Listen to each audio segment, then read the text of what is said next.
Sa biyaheng ito, marami ako na experience na kakaiba. Tulad na lang ng pilit akong pinababalik ng mapa kahit sa tamang rota ako. Ayun, tinuturo niya sa kabila. Pinapaliko niya ako, pinababalik niya ako dun sa pinaka main road. Asong kulay puti na tumatakbo galing sa dilim. May puting aso. Tunog ng ibon na kakaiba at ngayon ko lang din narinig. Pero nagpatuloy pa rin ako at ito ang mga nakita ko.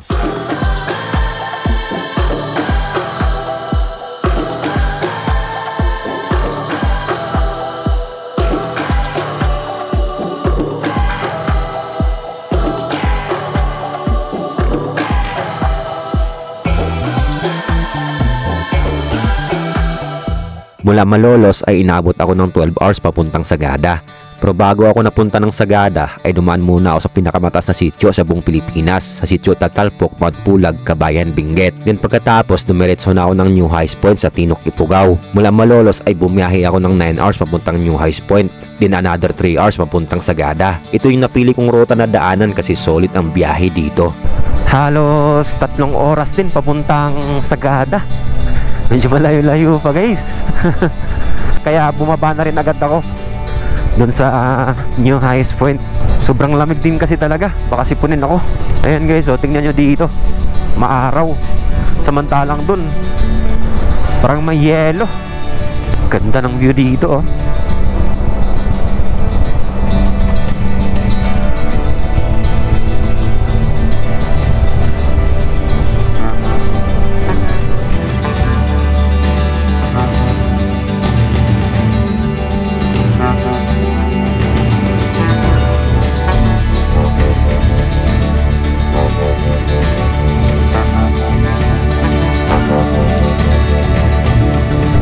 Datating ako ng Sagada mga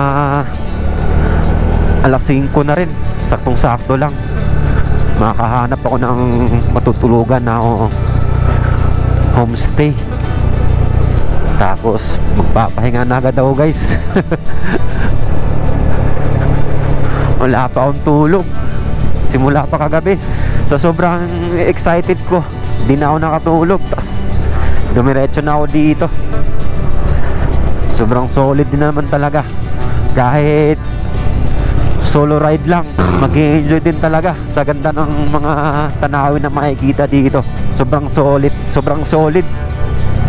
Worth it yung biyahe.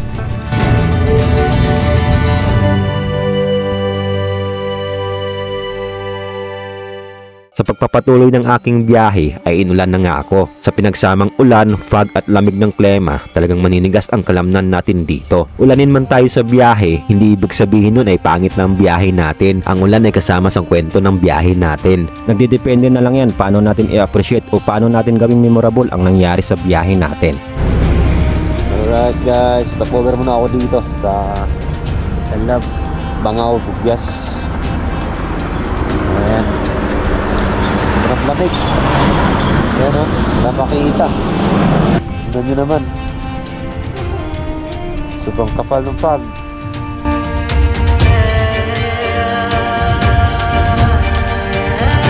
Pagkatapos magpahinga sandali ay nagpatuloy na ulit ako sa aking biyahe. Hanggang sa madaanan ko ang falls na to. Ang ganda ng falls oh. Isa ito sa mga gusto ko makita sa biyahe at gustong gusto ko hintuan. Sobrang blessed naman talaga at nagpapasalamat ako sa may likha na isa ako sa mga taong binigyan ng pagkakataon para makita ang ganda ng kalikasan. Di na rin ako nagtagal at aabutan na ako ng dilim. Tumigil rin yung ulan guys. Ayan o. Ayan. Papunta na ako ng Sagada. Ayon kay Google Maps, 1 hour and 6 minutes pa yung mabiyahin ko. Hanggang sa marating ko ang daan papuntang Sagada. Itong kanan papuntang Bontoc Mountain Province. Itong kaliwa ang paakyat ng Sagada. Alas 5:30 ng hapon dumaan ako ng Isangwa o mas kilala sa baliktad na bahay. Dito sana ako kakain pero sarado na sila. Medyo inabot na ako ng dilim kakahanap ng homestay na abot kaya. Ito pala yung homestay na tinuluyan ko sa Sagada. 100 miles, 500 pesos ang binayad ko. Malinis at may sariling CR kaya walang hassle. At isa sa mga nagustuhan ko, napakabait ng owner at mga staff kaya recommendable. Only free brewed coffee na rin. Alright guys, so ito yung nakuha kong room dito sa Sagada.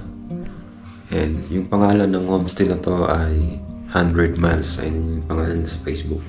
So, madilim na kasi kaya hindi ko may pakita sa inyo yung itsura sa labas ng building na to. May heater. Yan.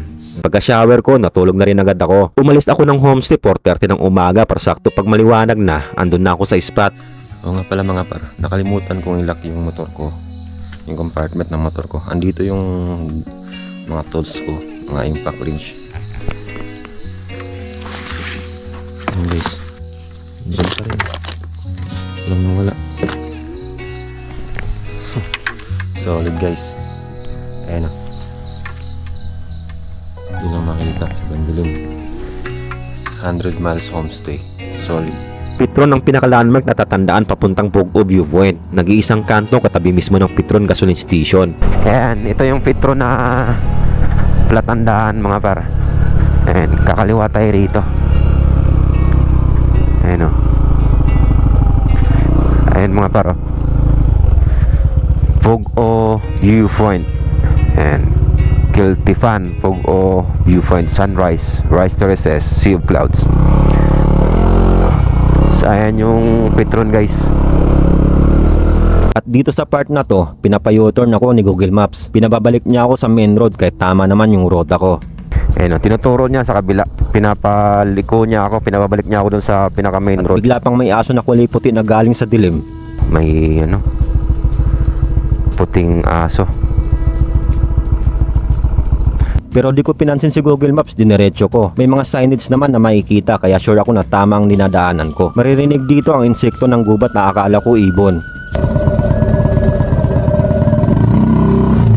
Medyo madilim at may mga part na malubak pero kayang-kaya naman. Ang kagandahan dito sa spot na to, madadala mo ang motor mo at di ka na maglalakad ng malayo. At wala ring mandatory tour guide. Alright guys, so andito na ako. Okay naman yung daan eh. May semento. Kasong kapal ng fog. Alright guys, so nandito na ako. Madilim-dilim pa. Meron dito kong tindahan. Papatimpla lang ako ng kape. Malamig at medyo madilim pa, kaya nagpatimpla muna ako ng kape. Good morning po. Ikaw ako timpla kasi di ko alam ang ano ng sugar mo. Ah, Yung good. ay yung kape mo ba na ganun? 30 din. Ina lang po. 30 pesos ang kape at nagbayad na rin ako ng entrance fee na 50 pesos. Plus, may transfer kami dito. Magkano po entrance fee? Okay. Saan ka lang? Ba't isa ko?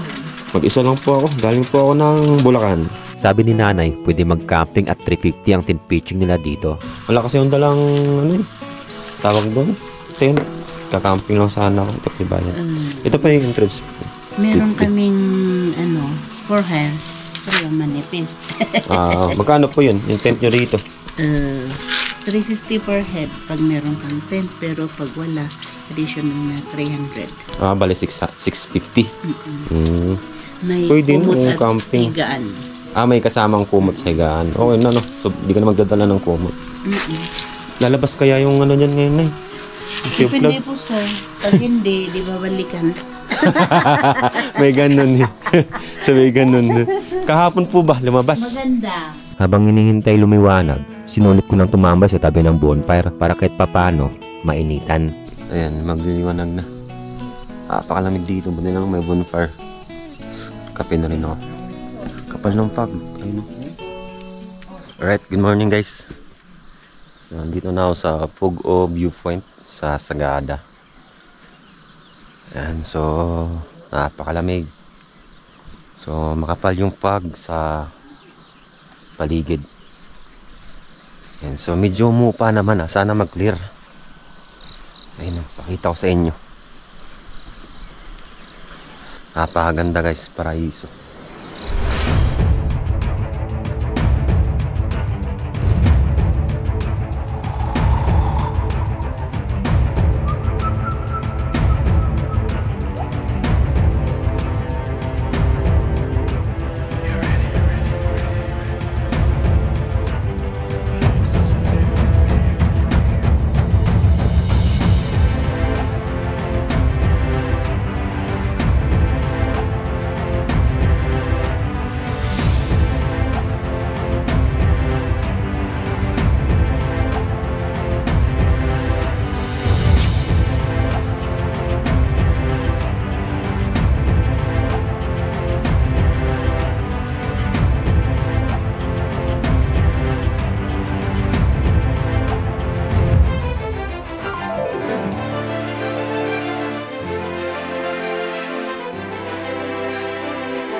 Dito na ako sa tuktok ng Pugo Viewpoint. Ito yung bagong view deck nila. Then, kitang-kita dito yung rice terraces sa baba. Napakaganda. Sobrang solid, guys.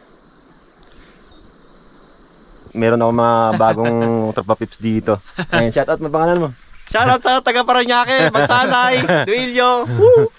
Sam ng Las Piñas. Ayun. Shoutout kay Nanay. Nay, dito na ako, Nay. Ikaw na lang update mo.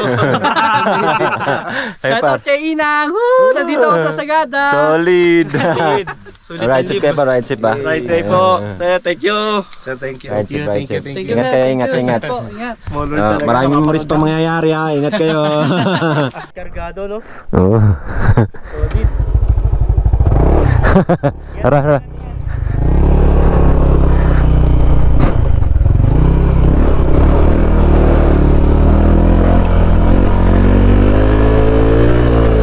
Alright. Napakalamig. Yun o. Umaaraw pa yan, guys. Paano pa kayo pag umulan? Ayan, thank you Papa G. Kahit pa paano, nakita namin yung ganda ng nature dito. After ko sa Pugo Viewpoint, dumaan na rin ako ng Isang Wow Coffee by the Clouds para kumain. Kasabay ko dito ang mga bagong kaibigan na nakasabay ko rin sa Pugo Viewpoint.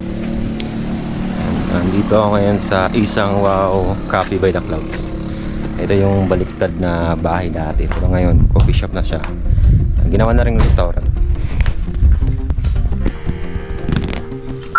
Ito yung loob mga tao. Ayun yung pangalan ng restaurant. Ito siya yung loob. Tapos dito yung pinaka kainan. Tapos ito yung mga order nyo dito. Ayan. Ayan ba?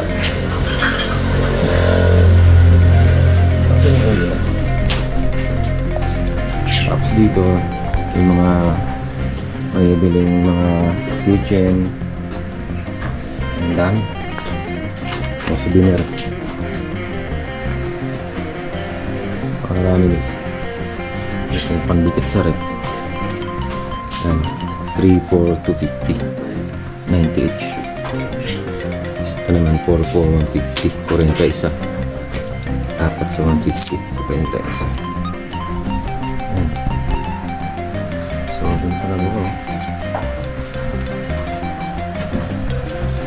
Ano? Bracelet, necklace, wallet. Pangalan na sa Sagada.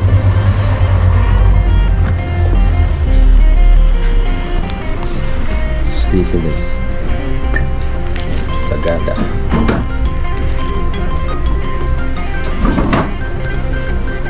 Mas may honey pa. Ito yung minuli. Ito yung in-order ko. Beef tapa. Yung price mo, 210. Tapos dito yung pinakakain. Ayun sila kumakain na. Kami naman kayo. Sa YouTube to. Ito yung in-order ko. Beef tapa. May egg na. So, ito yung view mga pat habang kumakain. Ayan.